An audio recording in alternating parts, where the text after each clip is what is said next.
a good question. I think if SMLZ smiles after beating OMG in this set, if he does beat OMG, then it's like a prophecy that Uzi will win this split as well. Ah, okay. Is it not? Yeah, yeah. Like, I think the universe would collapse and we'd wake up in a simulation. But yeah, Clement, might happen. I don't understand. Casting View, you talk about locking members of RNG in a basement. You compared Billy Gaming to a platypus. And then now you're saying that episode of Me Smiles, we are going to be put into a simulation. No, we're going to wake up from the simulation. Oh, we're going to wake Yeah, because the there's like a glitch in the Matrix or something. And I have to correct you. It was locking WE members in a basement. Just so that's clear. That doesn't make it any better.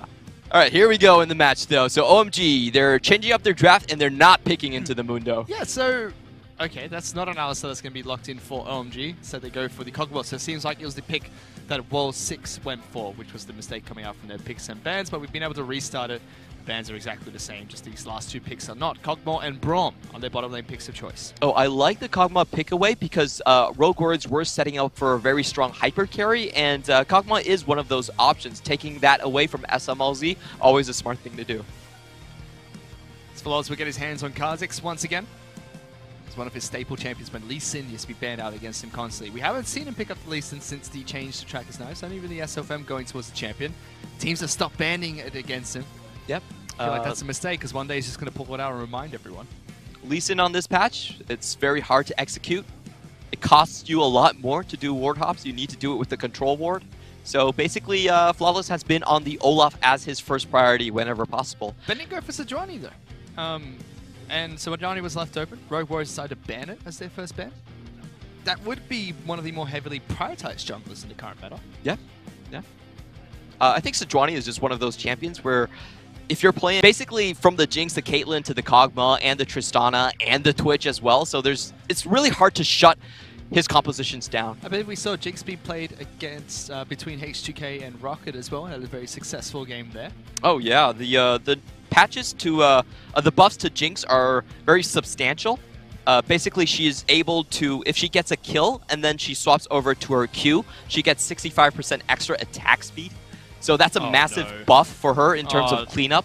Make it stop, Clement. Are they gonna restart the ban pick again? No.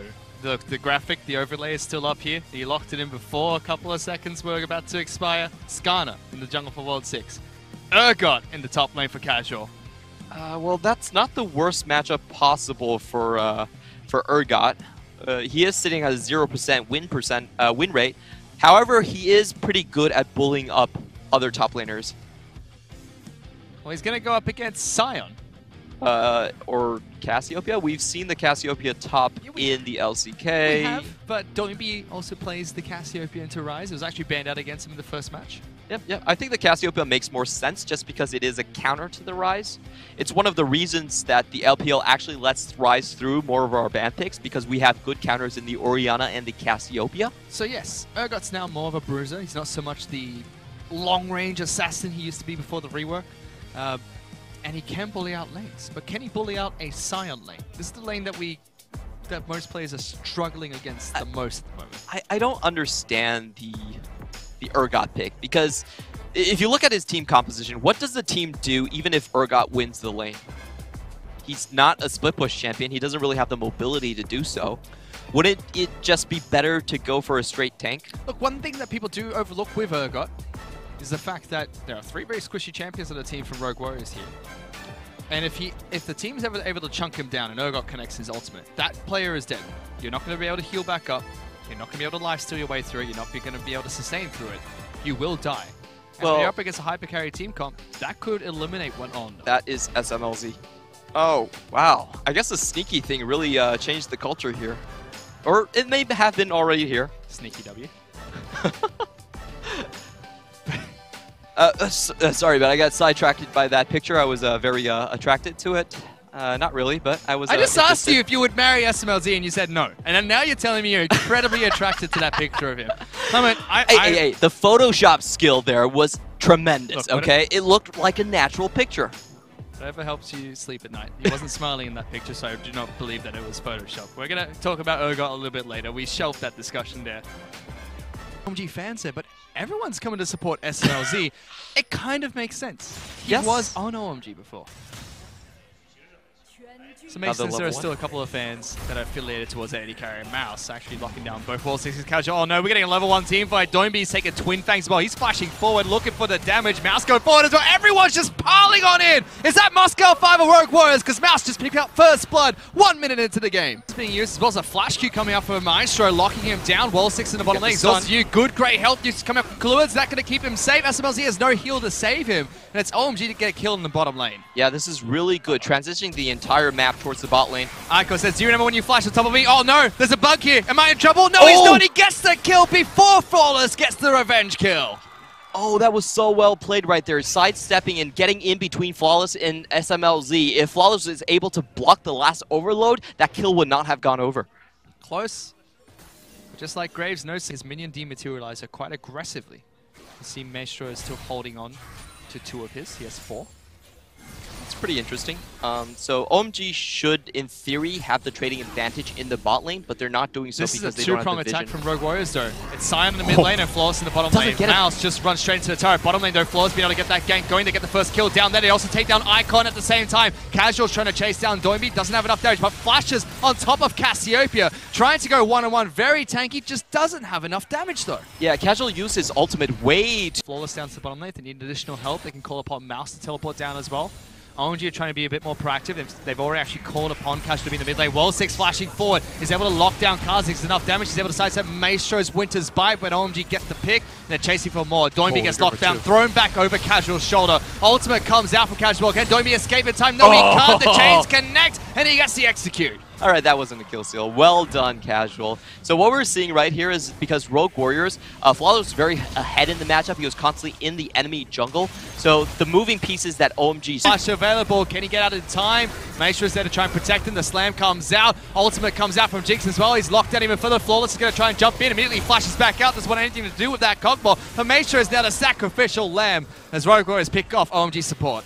That was so well played by Rogue Warriors, and this is why we're saying they're the cleanest team to play in the LPL. Sure, IG might have the better players, but Rogue Warriors, they have the better rotation, the better macro sense. Able to read what OMG are doing and then instantly punish them for it.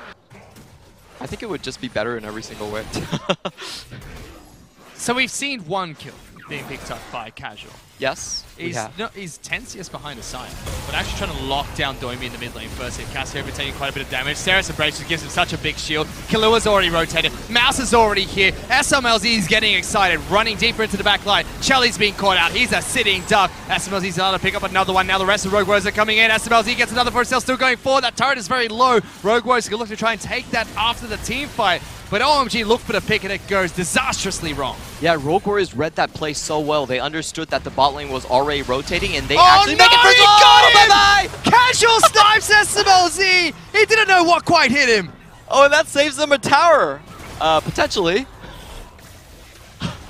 Disaster. That was so long. What the hell is that range? That was insane. SMLZ is known as the Chinese sniper. He just got sniped by Casual right there. Oh yeah, that was some good counter sniping. SMLZ is still a frontline play. He's going for the Runan's Hurricane. You always want to go for Runan's Hurricane second as Jinx because yeah, your biggest strength as an AD carry is that you do AoE damage. So with the Runan Hurricane, because your rockets also do AoE, and they do full AoE. Well, we'll talk about Jinx builds later because okay. Rogue Warriors are going for a Baron attempt here. Uncontested so far. OMG are grouping up. This could start a big fight. Realm Walk comes in. No one decides to go for it. Wall 6 has been cut off from the rest of his team. Doinby's still trying to look for the fight. In fact, it's Doinby that's being dragged back by Skarner, but Wall 6 already incredibly low. We stop time for a little bit, but Rogue Warriors win the fight, picking off the Skarner. Yep, just enough to say goodbye to World 6. Small freeze right there. And this was really well set up by Rogue Warriors. You've got no jungler now. How do OMG try and contest this Baron buff? Looking to try and go for a fight. 3,000 hit points. Doinby's throwing down the Miasma, trying to slow them down. That's a smite that should come out. Flawless picks it up. Mouse flashes in. Gets a big slam. Icon gets knocked down first. Casual's on the back lines, trying to collapse onto SMLZ. Good damage on the Mouse, but he gets bursted out instantly. And Doinby's going forward in the back lines. Charlie's in trouble. SMLZ snipes him with the zap. Double kill picked up by Jinx. Not enough damage coming out from Rogue Warriors. They're being forced back into the Twist inhibitor for defense. And look at that Righteous Scholar. He wants someone charging forward, flashes in, throws back a Sion. It's a very tanky champion to try and throw back into your team. Just 4 members going for this fight, and he's dead! Where did Urgot go? He's disappeared from the map. Jelly finally shows up to the team fight. So This 5v3. entire time, SMLZ's killing the base. Kalua's now trying to walk back up and help out. Doinby falls past his passive. SMLZ behind the turret. Gets one. Maestro is going to fall. He has no one else to kill because 3 on 5. Rogue Warriors able to take down OMG. Moving straight towards the Nexus. A disaster of a team fight, but it doesn't matter. The revenge tour is complete. SMLZ goes to Chengdu, takes down OMG 2-0, and sends them a message. This is the Revenge Squad. The Revenge Squad able to take down all of their former teams, and they did this one within 25 minutes. Last hurrah coming out from OMG, not able to shift the tides. It was so easy to read from Rogue Warriors. You just sit the Scion in front of the Urgot. Who is he gonna flip? They held a 3v5 for close to 30 seconds, and then the cleanup crew of SMLZ, the man you're seeing here, able to win it for his team. That's what I want to talk about, because we can talk about pick ban, we can talk about the unorthodox Urgot pick, and how OMG have not been performing. But what was that last team fight? That was a last-ditch effort, and it wasn't very well executed at all. I would understand, but no Chelly. No AD carry in that fight. They were split up. Bottom lane was being pushed in. Mid lane and Super Minions crashing on the Nexus as well. I can understand throwing that Hail Mary pass, but that was definitely not the time